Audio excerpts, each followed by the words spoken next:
Welcome to Babel, Translating the Middle East, a podcast from the Middle East program at CSIS. Here on Babel, we take you beyond the headlines to take a closer look at what's happening in the Middle East and why it matters. This week on Babel, I speak with Max Bergmann, head of the Europe, Russia, and Eurasia Program here at CSIS. Previously, Max held a variety of positions in the State Department, including senior advisor to the Assistant Secretary of State for Political and Military Affairs. He later went on to serve as a senior fellow at the Center for American Progress, where he researched security cooperation between Europe, Russia, and the United States. Together, we discussed the Middle East issues that unite and divide European countries and how Russia's invasion of Ukraine may be reshaping European perspectives on the Middle East. Then I continue the conversation with Martin Pimentel and Will Todman to evaluate the benefits and costs of U.S. unilateralism in the Middle East. To translate some of what's happening in the Middle East, this is Babel. Max Bergmann, welcome to Babel. Thanks so much for having me. We talk about Europe, and I think when we're talking about Europe and the Middle East, we're really talking principally about three countries, France, the UK, and Germany. How aligned are they on Middle East issues, and how important is the Middle East to their general foreign policy? Have they had the same pivot to Asia that the United States has had? Do they really care about the Middle East? I think with those three, you have a general alignment. But the Middle East has principally become a place of concern when it relates to migration. So there's a real focus across Europe on the need for stability, first and foremost, for fear of another waves of migration that then really upsets liberal European politics effectively. But there has been a pivot away from the Middle East, no doubt, but that pivot really has been toward Russia, much less so toward China, because Russia is engaging in a war on the European continent, and that's the principal focus of European policymakers. And then because of the United States really emphasizing the growing concern over China and making China its number one priority, that has therefore become Europe's number two priority in how it views the world. But all three of those countries, I think, have a real interest in maintaining stability in the Middle East. And you see the UK and France in particular playing a role in the Red Sea, playing a role in the Gulf. And I think that will continue. I think the larger question, though, is can Europe develop a more cohesive foreign policy as effectively the European Union towards the Middle East? Because when you talk about these individual countries, they are of declining power on the world stage, UK and France in particular. But Europe collectively is 450 million people, an economy the size of the United States and China. And so the question is, can it really assert itself in the Middle East or have a presence in the Middle East that reflects its potential power? But even as individual countries, I mean, the Russian economy is arguably the size of the smallest G7 economy, Canada. Yeah. But the German economy is much larger than the Russian economy, the British economy, the French economy. Why is Russia able to be an actor in the Middle East and Europe, either collectively or even individually, on issues that Europe thinks are important, like migration, isn't consequential? Not to paint the Middle East with a broad brush, but I would say it's a hard power region. And Russia entered Syria with hard power. It's a player in the region, I think, because it has a military presence. It cuts military deals. Now, the Europeans do some of that. There's French arms sales, UK arms sales to Gulf countries. But Europe is very weak when it comes to hard power and doesn't assert its hard power collectively. So you have individual countries like France and the UK with a real presence. France particularly, I think, playing a role in Syria and in a naval capacity. But these countries are also stretched. When you look at France and the UK, they both struggle with trying to play a global role, trying to have a role in the Indo-Pacific alongside the United States, trying to play a presence in the Middle East, trying to be the backbone effectively of a European pillar of NATO. And they can't really do it all. And that is one of the major post-imperial challenges that both the UK and France are in some ways going through. And I think when you look at what are they going to cut out here, increasingly looks like the Middle East is where it's going to be hard for them, I think, to maintain the same level of presence that they've had historically. But it also seems that one of the evolving changes is they have been used for decades to being aligned with the United States. Now, as we've seen in Ukraine, the European instinct, certainly the larger powers in Europe, may not have the same instincts as the United States. They may have to act increasingly independently. Is there a way in which Europe really does figure out how to act either in a different kind of complementarity with the United States against U.S. instincts, against U.S. priorities, or does the overwhelming need to act in Ukraine mean that Europe has no bandwidth to do anything else? We're in a really dynamic moment in European politics. To paraphrase Lenin, it feels like decades are happening in weeks. And there appears to be a real paradigm shift in Europe where I think they're beginning to reckon with the potential for a post-American future. And what I mean by that is that there's been a grand transatlantic bargain between the United States and Europe where the United States provides European security, that's the U.S. role. The Europeans need to spend more to then contribute to a U.S.-led effort to protect Europe. And the Europeans are fine with that. And it means that if the United States goes to Afghanistan, the Europeans are there. If the United States asks the Europeans to do sanctions against China, export controls, they do it. But what we're beginning to see now is, I think, the emergence of a decoupling. And so what does that potentially mean for the Middle East? One, I think there is a real likelihood, this has been talked about for a while, of Europe dramatically investing in its hard power capacity, building up its defense industrial capacity to support Ukraine and to arm itself. But then once you have done that, once Europe really begins to be militarily powerful to deter Russia, that then also has global implications, and I think implications for the Middle East, both in terms of potential arms sales, but also in the potential for the Europeans to be called on to play certain roles, whether it's naval capacity in the Mediterranean, Red Sea, or the Gulf, or just flexing its muscle as having lots of air power and other capacities. That's, I think, still years away, but that's something we could see. The other element is that the Europeans still really believe in the liberal international order. They believe in open markets and free trade. They believe in human rights and democracy promotion. They believe in foreign aid. You know, when we talk about the United States being the largest foreign aid donor with the collapse of USAID, I mean, it's sort of true, but it's actually not. The European Union is by far away the biggest aid donor because when you take the EU and the Europeans collectively, they provide 20 billion more than the United States. So what we would see is the Europeans increasingly in this new realpolitik world, sort of divorce the United States, really pursuing their own interests. And as I mentioned, their interests, I think, first and foremost, will be stability. So they're cutting deals with Egypt and Sisi. So they've shown an ability to put kind of a very realist hat on. They've cut migration deals with Erdogan and have developed their own common European border force, which is accused of human rights violations. So they've had this hard edge on migration, but I think you'll then also see trying to promote stability in Lebanon. They just today announced the removal of sanctions towards Syria. So I think we could see the Europeans increasingly pursuing their own path, and that may run into some challenges internally for Europe when it comes to Israel and potentially Iran as well. Europe has been deeply involved in diplomacy on Iran. Europe is certainly closer to Iran. Every war game I've done that involves an Iran nuclear breakout has involved Europe sitting on its hands and calling for diplomacy at a time when ultimately the United States takes action. What would a more robust European approach to Iran look like? What would its elements be? Would you have the UK, France, and Germany acting in concert, or is there the possibility of one or more of those countries acting alone? I would sort of take a step back and say that I think this isn't going to be something the Europeans are going to pursue right away because it could get them into conflict with the United States, and there's going to be so many other collisions that we're having between Europe and Washington, and I think they'll in some ways try to avoid it.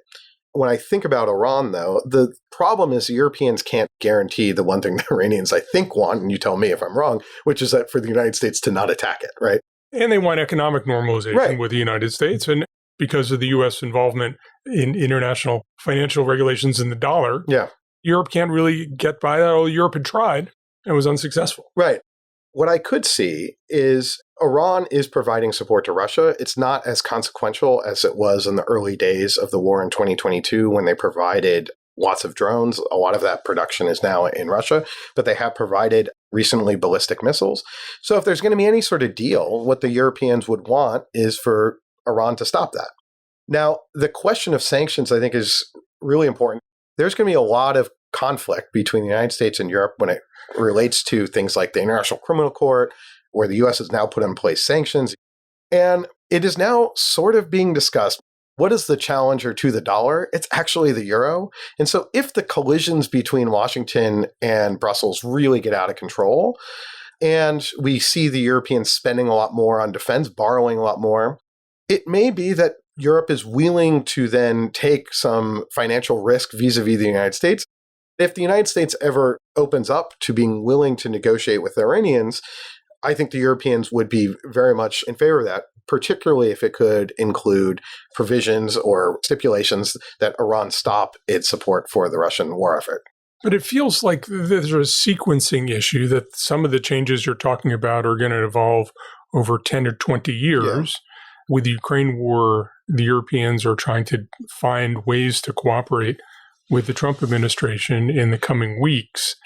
Is it possible the Middle East provides any opportunities for collective action between the U.S. and Europe, where the Trump administration feels Europe is providing essential support and that helps drive cooperation on Ukraine? Or is it more likely we'll sort of do parallel play and we will do what we do and Europe will do what it does, and we kind of ignore each other in the Middle East? I think ideally our efforts would be coordinated. And I think you can see some of that in Lebanon, how there has been both the U.S. and the European Union are providing security assistance to the Lebanese armed forces. And perhaps in Syria, where it's I think, interest in both parties to not have a Russian military presence, to see this government emerge and move in maybe not a democratic direction, but at least in a non-anti-Western direction. I think the Middle East as an issue area is, especially just from a European perspective, is now very much downstream from these other critical front and center issues, whether it's Ukraine, whether it's their own defense and the potential for the U.S. to withdraw forces from Europe, which looks quite possible, whether it's clashing on trade, on tech regulations, all these other things are going to consume transatlantic relations. And my guess is that that begins to infect transatlantic cooperation when it relates to the Middle East. And we increasingly see Europe and the US probably just sort of pursuing different policies or staying out of each other's way, maybe cooperating at kind of the working level, but not making it a huge political deal. And I could be wrong there. Maybe this is a place where there's real potential for cooperation. But I think there's divisions within Europe also when it comes to Israel. Trump's comments on Gaza were, I think, greeted with shock throughout Europe. But we see splits within Europe where Spain, for instance, has taken a very sort of pro-Palestinian position while the Germans remain very attached to supporting Israel. So there's a degree of lack of coherence in Europe about the Middle East. And that may evolve over the next few years, but I don't see it happening immediately and impacting how transatlantic relations progress. I want to talk about Palestine and Israel. Do you see a way in which Europe is consequential in what the U.S. does? Is there a way in which European countries either make a big difference supporting the United States or make a big difference undermining U.S. strategy because they see it as contrary to their interests? Again, not so much Europe as the European Union consensus-driven, but Europe as a collection of wealthy, powerful countries that have their own sense of national interest. I think Israel is an issue that is going to lead to some clashes between Europe and Washington.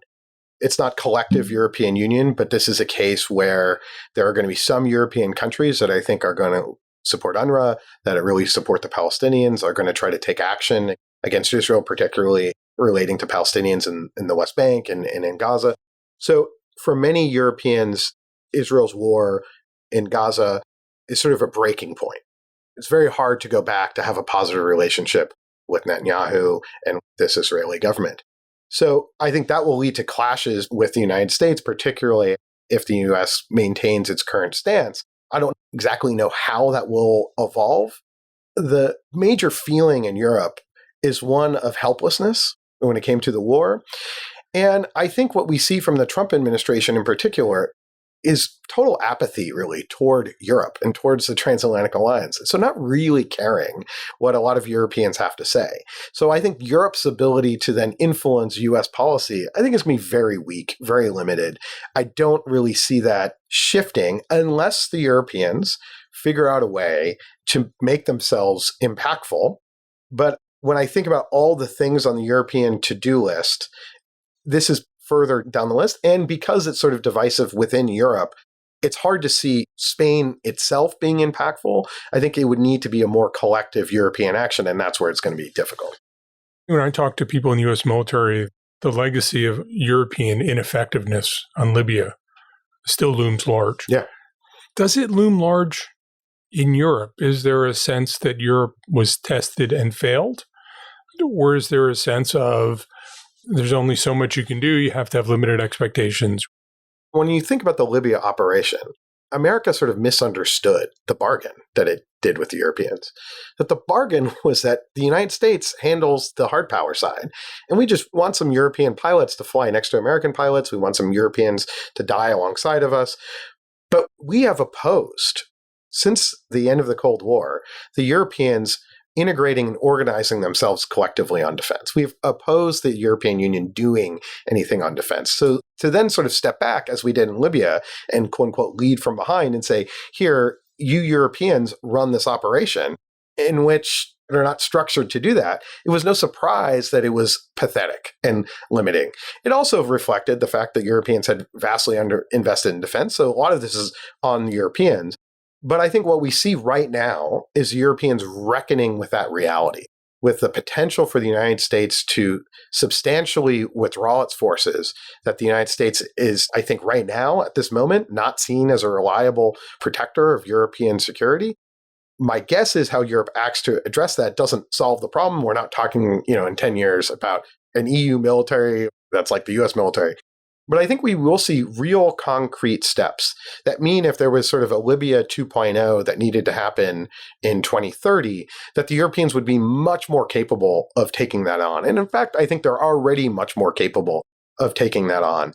So that was a bit of a wake-up call, but that wake-up call, the alarm had been going off and Europeans had sort of been hitting snooze, and now they're up out of bed. Well, let's say we're trying to give them some coffee. Look, clearly the Europeans are looking for ways to build patterns of cooperation with the Trump administration. Do you see anything in the Middle East that could or should be a shared project that will show Europe's capacity, show Europe's seriousness, show Europe's commitment, show the importance of transatlantic cooperation, not only for European interests, but for U.S. interests as well? I do think that there's a real opportunity for Europe to play a really big role in both Lebanon and Syria. Both economies are shattered. Both are, I think, at this sort of critical turning point. And I think Europe entering the space, both from an aid perspective and in a military assistance perspective and a diplomatic perspective to provide some credibility to both governments potentially, strikes me as the Europeans actually have a lot to offer to both countries, which then means that I think the United States shouldn't ignore the Europeans when it comes to both those countries. And so if I were the EU, if I were the UK, France, Germany, that is, I think, where I'd focus my efforts. And I think that's what we're beginning to see with European foreign ministers going to Damascus, the removal of some sanctions vis-a-vis Syria, and in trying to bring both governments to both make them more stable and make them more friendly with Europe and, I think, Western countries. Max Bergmann, thank you for joining us on Babel. Thanks so much for having me.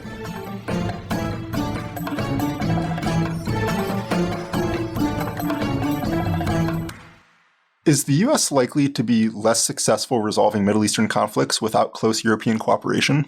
What does success look like? How likely is the United States to be successful either with or without European cooperation? I think for a lot of Americans, the U.S. hasn't been especially successful in the Middle East, and therefore European cooperation doesn't really matter. Another way to look at it, though, is that the United States actually has been quite successful in preventing large-scale interstate war in the Middle East for the last 50 years. Whether that becomes more likely, less likely, I suspect a lot of it will hinge on where things go with Iran over the next 10 to 15 years, what future presidents' attitudes toward Iran will be, and what future European attitudes toward Iran are going to be.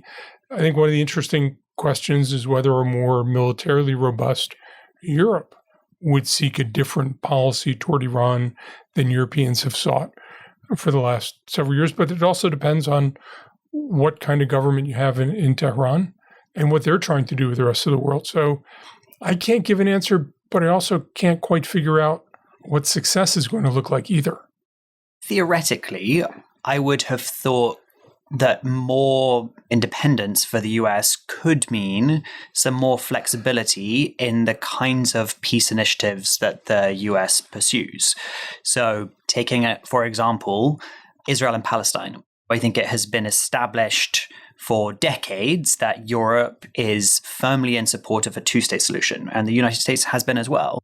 Theoretically, a US on its own, not caring about coordinating with Europe to the same degree, could say, we have tried this for a long time, this doesn't work, we're going to come forward with an initiative that is very different, and that could have greater chances of success in the current conditions. It also could be far less successful. But I think there's maybe some more flexibility to break beyond some of these established norms as to how conflict resolution and peace building in the region could go.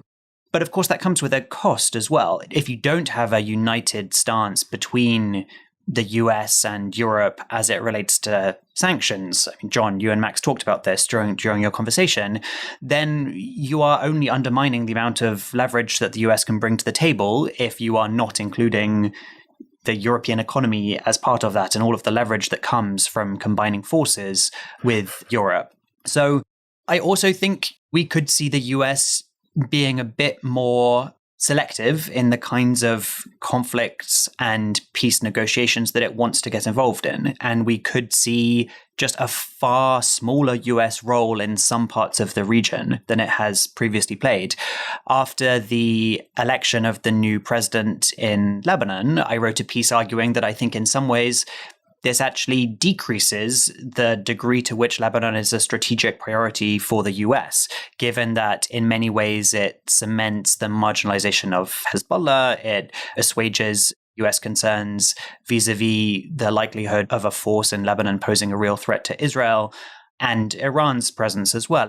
So maybe now that means Europe comes in and can play a much bigger role, and it doesn't matter if there's not so much coordination between the two. So I think this could play out in some uneven ways, but perhaps a bit more selectivity and a bit more experimentation. Max argued that the Middle East is a hard power region. Do you see that changing as the United States takes a more unilateral approach, or does this leave European states as bystanders? Well, one of the things that Max argued is that the European states and the EU is going to play a much larger role in defense going forward and in building up its own security capabilities. So on one level, you could say if the region is a hard power region, then Europe will begin to be in a better place to engage in it on those terms. And perhaps that means more opportunism, the kind that we saw from Russia when Russia intervened in Syria, that Europe would be in a better place to be able to step in and seize advantage of openings as they appear. But I do think that beyond hard power, Europe, if it forges this new strategic independence on the global stage, then it is going to be in a better position to engage in the Middle East on other terms. So again, Max talked about the size of Europe's economy, the degree to which Europe provides aid, even more aid than the US when you combine it. That means there are some strategic assets that Europe has if they choose to wield them in a more strategic way towards certain goals. And just the geography of all of this means that the MENA region is always going to be a higher priority to Europe than it is perhaps to a more isolationist United States. So I don't think now Europe is in a good position to play that role, but with the kinds of transformations that Max was predicting, I think we could start to see a much more strategic Europe in the region. But the danger, of course, is that Europe is not unified acting in the region, but Europe is divided against itself. We've seen some of this in Libya, where France and Italy are arguably on opposite sides of that conflict. I'm not sure how that plays out. Again, as we talked a little bit through the discussion with Max, what we mean by Europe is a little bit squirrely. Do we mean the European Union? Do we mean these three powers in Europe that are members of the G7? Are there divisions between them? I think this could play out in different ways. Certainly, we've seen a history of UK-French rivalry in the Middle East. It's possible to imagine that reemerging, but it does seem to me that a Europe which is less tethered to the United States and which is more militarily engaged could also be a Europe that is more likely to be working across purposes with itself than we've seen for the last 5 decades. How do you think Middle Eastern states are likely to respond to a more unilateral United States? I think that they're likely to say yes and yes. They're likely to want to engage more with the United States and likely to want to engage more with states that are independent from the United States. We've already seen it with China and Russia, and there's I think, a growing sense in the region that we shouldn't have to make a choice. The fact that the U.S. seems more volatile and more unaligned, more transactional for many Middle Eastern states is an opportunity for a deeper engagement. But I think it also creates a necessity to supplement that relationship with other relationships, whether they're with the UK, France, Russia, China, others. In many ways, a somewhat more isolationist United States may make a slightly more internationalist Middle East because it can't count on the United States to do all the things that Middle Eastern states have counted on the United States doing since the British retreated east of Suez in 1972. I do think this decreases the cost for Middle Eastern states to defy the US and the US administration's ambitions for the region. We saw this to some degree already with the plan that President Trump put forward for Gaza. This was a plan that certainly was not coordinated with any other international actors and then received really fierce resistance from a whole host of states across the Arab world and more broadly. So I think if the US is acting on its own, it becomes easier to push back against some of these ideas in certain moments. But I kind of agree with Jon. I think it also allows for perhaps some MENA states to be a bit more entrepreneurial in how they get the attention of the US, what kinds of initiatives they might want to engage on. And then they have more options for pursuing those, and they can pursue different partners for different kinds of aims. So I think I could imagine a lot of Middle Eastern governments feeling relatively positive about a lot of this as their options expand. Jon, Will, thank you for joining me. Thank you, Marty. Thanks. Thanks for listening to Babel. If you enjoyed this episode, please subscribe to the podcast on iTunes or Spotify or wherever you listen to podcasts. You can find more analysis on this topic linked in the show notes on the CSIS website, and you can find us on Twitter at CSIS Mideast.